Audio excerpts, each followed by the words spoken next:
What's happening, party people? This is day 7 of the resto-mod with Sebastian's car. Things are going good, and then you hit a bump in the road. Gotta deal with it. This episode has the 4-hour bolt removal. Man, it's tough. So we didn't get done as much as we should have, but there's always tomorrow. So I hope you guys enjoyed today's video clips, and I hope you're having a great week. Like, share, comment, subscribe, do those things to support me. Man, you know, when I tune into a creator that I watch, as soon as the video starts, I hit the like button. So I hope you guys could get into the habit of doing that. Help me out a little bit. So hope you have a great day.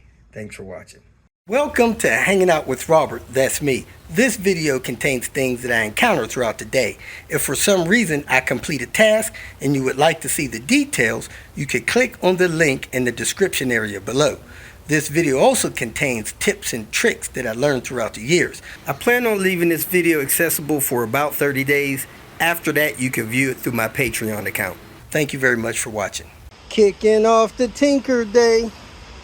I got a delivery from Amazon to the hotel. You know, I don't remember who inspired this, but I got a set of the sockets that you use to protect the wheels because they have some kind of plastic coating or something on it. My junkyard knife that Mita has, I sharpened up a little bit, made it safe. So now I can still be careful with not scuffing up people's wheels, but I have the proper tool for the task at hand. Look at it. Plastic coating on there. If they have the clearance for them, their impact sockets, the yellow one is the one we use for the Volvos. Whoop, whoop. I think they start at 16. Nope, we got a 15, a 17, a 19, a 21, and a 22. Hey, I could use that 22 for getting that reverse light switch out to service the manual transmissions. So if I order the 22, I'm going to send it back because that's a good tool for that. Let's go see if it fits. Do, do, do, do, do, do, do, on Sebastian's transmission. Let's put some light on the subject. It's light enough. Yep, fits right in there. Fits right in there. No more damage in there. Switch. Whoop, whoop.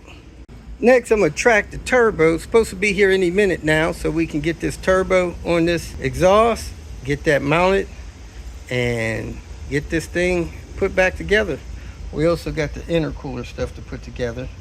We got the hardware for that zinc coated. And we are about to get busy with it. Got the radiator sandwiched with the intercooler. As you can see, those holes are elongated, but it'll still hold. Now these holes are in pretty good shape alignment wise, so I'm gonna put those cast nuts on there. Check the box for hardware. If not, I'm gonna have to get some hardware. I'm gonna flip this over and make sure this intercooler is centered with the radiator so I can get turbo piping on it. This is a common mistake that I make. I don't center this radiator on the intercooler. See, we got just enough space there to get an intercooler piping on. Make sure you don't scratch that card. And no space down here. I'm gonna have to trim this out to see if that'll give me enough room to put intercooler piping on there. So let me grab my trimmer. If not, I'll have to maneuver this thing around to be centered better and make sure I can get turbo piping on it. Having a problem fitting the snap intercooler over the radiator. And basically what I've come up with is from the center point, from center point to the top is fine with the snap. But from center point to down, the snap intercooler is too short.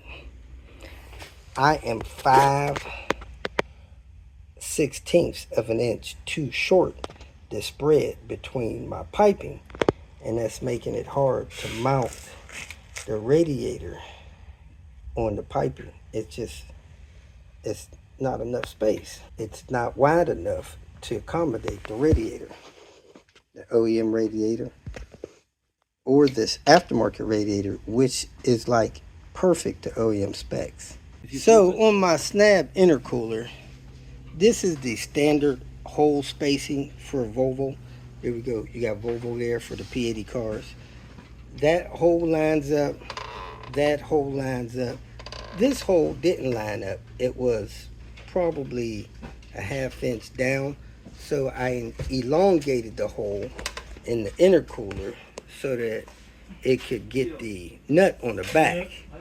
However, because I can't get the intercooler piping on, and I had to twist the whole assembly, now my holes are off again. So to get it to the radiator, I got to drill a new hole there. I got to drill a new hole there, and I have to open up that hole there so that I can mount the radiator to the intercooler, and then the condenser should line up okay, because the condenser just uses these two outer holes, and these two outer holes are fine. Not sure why that has a little bit of a flat spot on it, but that's beside the point. So I'm gonna go ahead and drill some holes so that I can get this mounted right. So let me go ahead and mark these with my Sharpie marker, and get to drilling. When you look at the Volvo bar, you got 5/8, 3 inches, and 14 3/4. And that's how your spacing needs to be on these holes in order to get that stuff to mount right on the P80 radiator thing. 5/8, 3 inches, 14 3/4.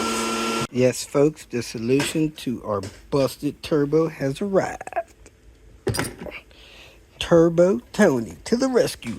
Ooh-ah! Look at that.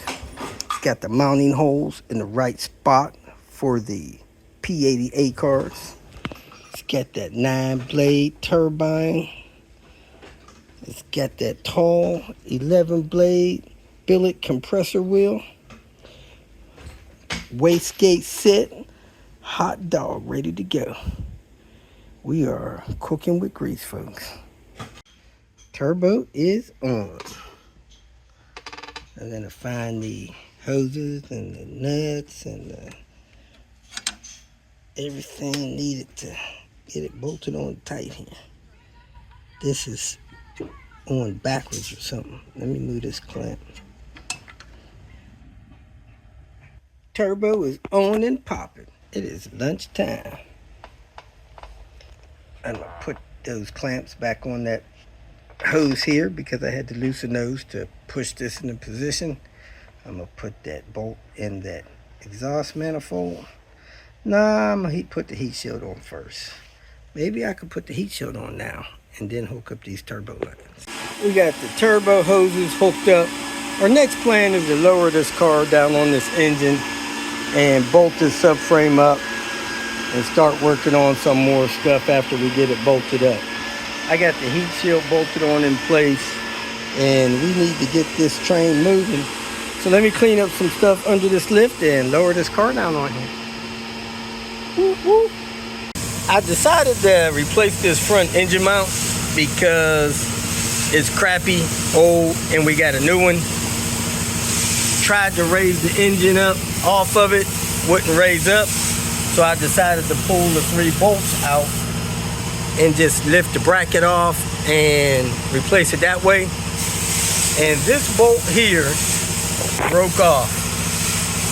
So for the last 2 hours, been trying to get the pieces of that bolt out of there. I drilled through it all the way.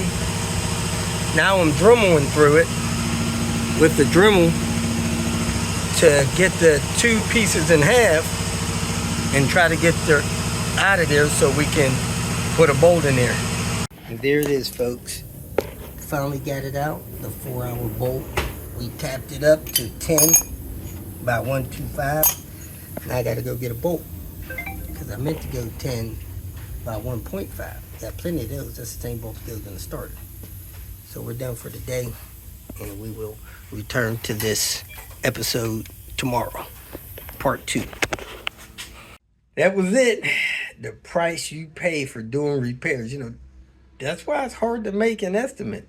In a normal shop, somebody could probably get that bolt out in an hour. Bolt extraction, stuff like that's normally about $90, maybe 140 for a machinist. But I actually clocked out to get that bolt out for Sebastian. Sebastian's committed to a lot of work, and I didn't want to run up his tab on some bolt that broke. Probably not my fault, but hey, I wish I'd have had better equipment to get that out quicker. So, that's one of the reasons why I'm not a big fan of replacing stuff just because it's there. Oh, you're in there, replace it. I had a guy send me a message that said, common sense would tell you to pull an oil pump and replace that little felt material behind the oil pump if you're in there taking that crank seal out. My common sense tells me to leave that the hell alone. I ain't trying to create another 4, 8, 10 hours worth of work in case something goes wrong while I'm trying to pull some bolt out of the oil pump that's not even leaking. So I like to leave sleeping dogs lie.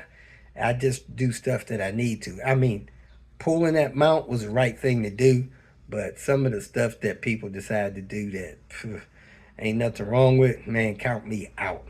I'm not trying to get busted up in some long repair process because I wanted to do something extra. So there you have it. Hope that makes sense, and I hope you guys have a great week.